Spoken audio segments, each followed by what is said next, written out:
মা বিয়ের আগে আমাকে বলেছিল, এমন কাউকে বিয়ে করবি যে তোকে নিজের চেয়েও বেশি ভালোবাসবে।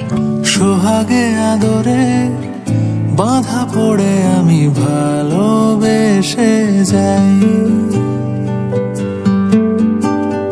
স্মৃতির সাগরে ডুবে গিয়ে আমি ভালোবেসে যাই।